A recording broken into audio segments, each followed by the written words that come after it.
Hi everybody, Big Guy here. Welcome to Mike's Garage. Listen, I got another question about the filter queen. Somebody asked about the connections between the hose and the metal pipe, the wand. So I wanted to go over that with you real quick.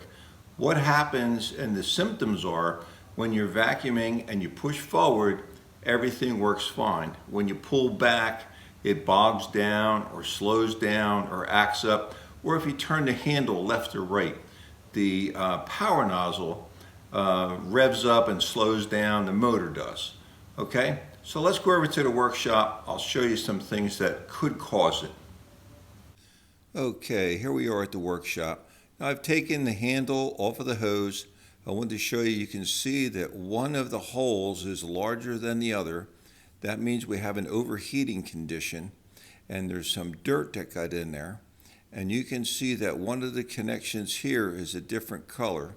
Well, maybe you can't see it that good, but usually one of those connections is a different color than the other, the pin. So what you have to do is you have to take a good look at it.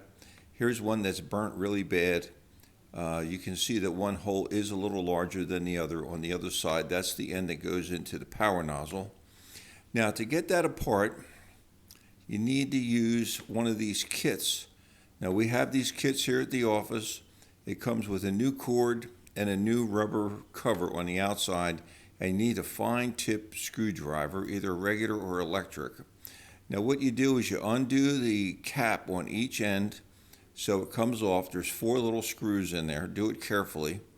Take the screws off from each end. You see it exposes the end there.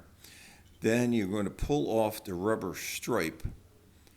Okay, this is the rubber stripe. That is glued on, just a few drops of glue down each side, and it glues on top. I usually put tape on it to hold it in place.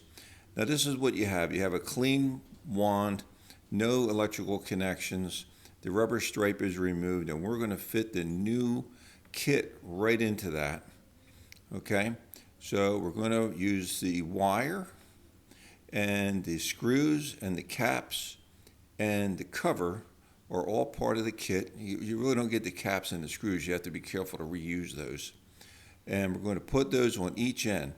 Now the ends of the wire are different. Make sure you put it on the right way because there's a right way and a wrong way. You can get it wrong, okay? Put the caps back on. Use some regular glue. I used a Loctite go-to glue to put a little bead on each side of that. Put it on there. Put some Scotch tape on it for temporarily till it dries, put it in place. And what you wind up with is a brand new looking wand. It has nice shiny connections on each end. You got a nice clean rubber stripe. You put the caps back on.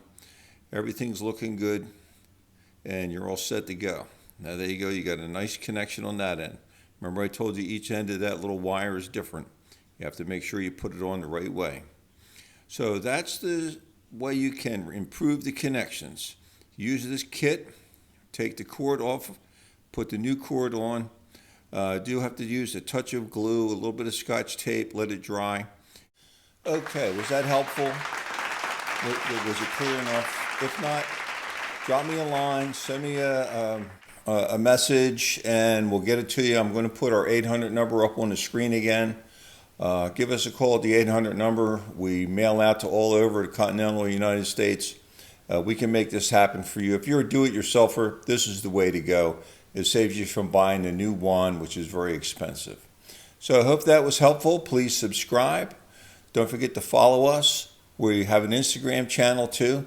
And let me know what else you want to hear about. I think we've done enough Filter Queen videos. I'm going to start looking at some tools to recommend what tools I think we should have in the house. Hope that was helpful. Be safe out there. Bye now.